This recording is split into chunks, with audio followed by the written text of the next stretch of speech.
মই বৰ্তমান উপস্থিত আছোঁ যোৰহাট পৌৰসভা কাৰ্যালয়ৰ চৌহদত আৰু যোৰহাট পৌৰসভা কাৰ্যালয়ৰ চৌহদত আজি চাফাই কৰ্মীসকলে প্ৰতিবাদী কাৰ্যসূচী ৰূপায়ণ কৰিছে। মোৰ সতীৰ্থই দেখুৱাইছে এয়া পুৱাৰ পৰা এনেদৰে যোৰহাট পৌৰসভা কাৰ্যালয়ৰ চৌহদত প্ৰতিবাদত বহিছে এইসকল চাফাই কৰ্মী আৰু যোৰহাট নগৰখন পৰিষ্কাৰ কৰি ৰখাৰ ক্ষেত্ৰত এইসকলে গুৰুত্বপূৰ্ণ ভূমিকা পালন কৰে। কিন্তু বৰ্তমান সময়ত প্ৰাপ্য বিচাৰি তেওঁলোকে এনেদৰে প্ৰতিবাদী কাৰ্যসূচী ৰূপায়ণ কৰিবলগীয়া হৈছে। প্ৰতিবাদকাৰীসকলো আছে, মই পোনে পোনে তেওঁলোকৰ পৰা জানিবলৈ চেষ্টা কৰিম। বিশেষকৈ দৰমহা পোৱা নাই আৰু এই ঘটনাৰ যিটো সমস্যা হৈছে এইটো আজি দীৰ্ঘদিনৰ সমস্যা হৈছে। গতিকে এতিয়া তেখেতলে কৈছে যে আপোনালোকৰ যিখিনি প্ৰাপ্য পইচা গতিকে এই পইচাখিনি আজিৰ ভিতৰত আপোনালোকে সোমাই দিম বুলি কৈছে। গতিকে এতিয়া আপোনালোকে কামলৈ যাওক। কিন্তু তেনেকুৱা প্ৰশ্ন আগতো হৈছে, কিন্তু সোমাই দিম বুলি কয় 10 দিনৰ পইচাখিনি নাপাওঁগৈ। গতিকে এতিয়া দুমাহে পইচা আমি বিশেষকৈ পাবলৈ আমাৰ পোৱা নাই আৰু বিশেষকৈ আমি ভাড়াঘৰত থকা মানুহ বা গেলামালৰ দোকানত আমি মাল খাওঁ। গতিকে দোকানে আমাকতো নিদিয়ে, গতিকে ভাড়াঘৰৰ মালিকেও নামানে। গতিকে আমাৰ পৌৰসভাখিনি কি চলিছে? গতিকে আমি সেই গতিকে কৈছোঁ, হে ভগৱান, হে মুখ্যমন্ত্ৰী মহোদয়, তুমি ক'ত আছা? আমাৰ পৃথিৱীখনত জীয়াই আছেনে? আমি ইমান ধূপ ধূনা জ্বলাই ইমান স্তুতি নুতি কৰি কান্দিছোঁ। গতিকে এমুঠি ভাতৰ কাৰণে আপোনাৰ কিয় চকুত পৰা নাই? যদি আপুনি জীয়াই আছে এবাৰ আমাক চাওক, আমি কি কৰিম? আৰু আমাৰ কোনো উপায় নাই। আমাৰ এখন বগা কাপোৰ দি ঢাকিবলৈ আৰু বেছি সময় নাই। পৌৰসভাই কৰ্তৃপক্ষই সদায় আমাক হ'ব, কৰিম, দিম এনেকৈ টুটুৱাই। আৰু ইয়াৰ আগতো আমাৰ আগৰ পৰিস্থিতি আছিলে যে দেওবাৰে আমি কামলৈ আহিব লাগে, দেওবাৰে যদি কামলৈ নাহোঁ তেতিয়া সোমবাৰে আমাৰ গৰজি উঠে। কিন্তু তাৰপাছত আমি দেওবাৰ যিটো পইচা সম্পূৰ্ণ 7 দিন কাম কৰিব লাগে, তাৰ বিনিময়ত দেওবাৰ দিনটো এক্সট্ৰা পইচা এটা দিছিল। কিন্তু মাজত এই চৰকাৰখন অহাৰ পাছত চৰকাৰখিনি বন্ধ কৰি দিলে।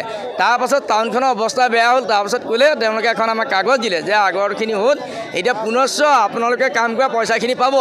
এদিন দুদিন কৰি আমি 1.5 বছৰ ধাৰাসাৰ কাম কৰিলোঁ। তেওঁলোকে এখন কাগজো আমাক দিছিলে যে একেলগে পইচাটো পে'মেণ্ট কৰিব। তাৰপাছত ফেনে ফুটুকাই সকলো উৰি গ'ল। কিন্তু আমি পইচা আশাহে দিলে, কিন্তু একো নাপালোঁ। আৰু সেই গতিকে আজি তেখেতসকলে আমাক যিখিনি প্ৰতিশ্ৰুতি দিছে মানি লোৱা নাই। গতিকে আমাৰ যদি প্ৰাপ্য আজি দৰমহা সোমায় তেতিয়াহ'লে সোমালেহে আমি কামলৈ যাম।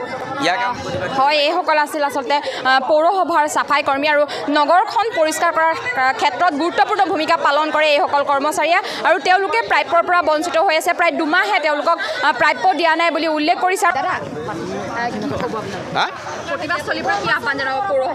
প্ৰতিবাদ মানে আৰু আমাৰ ক'বলগীয়া ইয়াত আমাৰ যোৰহাট মিউনিচিপালিটি বৰ্ডৰ ভাষাই নাইকিয়া হৈছে। আজি চাওক, ৰাতিপুৱা শুই উঠি যোৰহাট নগৰখন পৰিষ্কাৰ কৰিবৰ কাৰণে আমি চেকুৰি আহোঁ।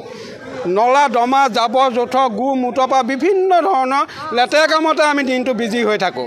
তাৰ বিনিময়তো আমাৰ এনেকুৱা এটা দুখৰ পৰিস্থিতি হৈছে, 2 মাহ দৰমহা নাই। 1 মাহৰ দৰমহা কালিটো ডেটত 7 টকা 75 পইচা তেওঁলোকে একাউণ্টত সোমোৱাইছে। 7 টকা 75 পইচা এজন কৰ্মচাৰীয়ে পাইছে।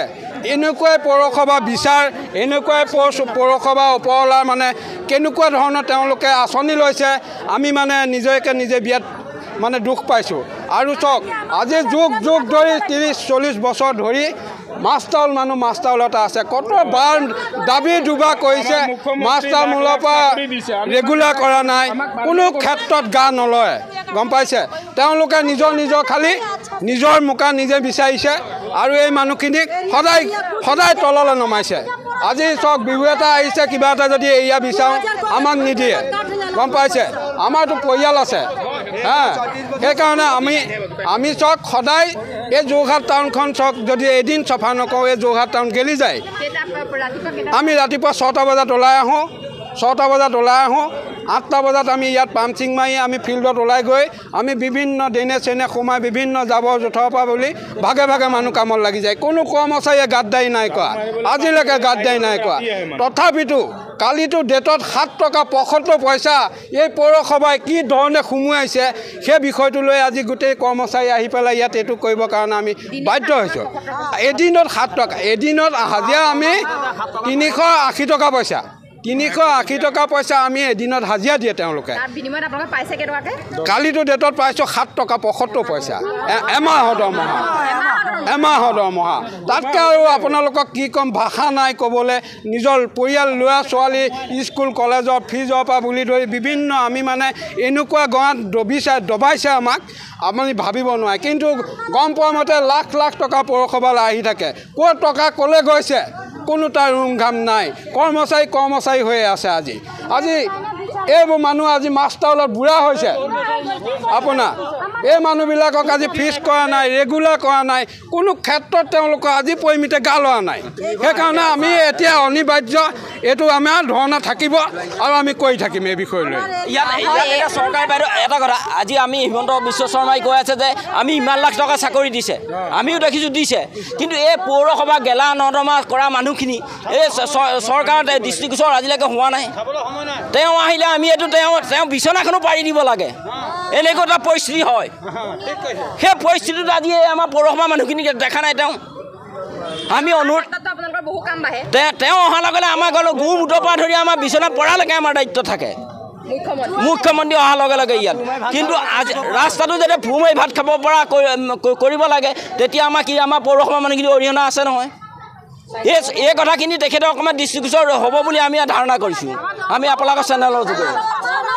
হয়, এইসকল আচলতে পৌৰসভাৰ কৰ্মচাৰী ক্ষোভ। তেওঁলোকে ইতিমধ্যে উল্লেখ কৰিছে যে ৰাজ্যৰ মুখ্যমন্ত্ৰীগৰাকী যেতিয়া যোৰহাটলৈ আহে তেওঁলোকে দিনে নিশাই কাম কৰিব লাগে, আৰু ইয়াৰ পাছতো কিন্তু অতি পৰিতাপৰ বিষয় যে যোৰহাট পৌৰসভাৰ পৰা এগৰাকী কৰ্মচাৰী চাফাই কৰ্মচাৰী মাহেকীয়া দৰমহাক 7 টকা 75 পইচা সোমাইছে বুলি তেওঁলোকে ইতিমধ্যে উল্লেখ কৰিছে, আৰু ইয়াৰ বিৰুদ্ধে আজি প্ৰতিবাদ সাব্যস্ত কৰিছে এইসকল চাফাই কৰ্মীয়ে। আৰু তেওঁলোকৰ প্ৰাপ্য নিদিয়া পৰ্যন্ত যোৰহাট নগৰখন পৰিষ্কাৰ কৰাৰ ক্ষেত্ৰত তেওঁলোকে কোনো গুৰুত্ব নিদিয়ে বুলি কৈছে, আৰু যদিহে তেওঁলোকে প্ৰাপ্যৰ পৰা তেওঁলোকক বঞ্চিত কৰে অনিৰ্দিষ্ট কাললৈকে তেওঁলোকে এই প্ৰতিবাদী কাৰ্যসূচী ৰূপায়ণ কৰাৰ হুংকাৰ প্ৰদান কৰিছে।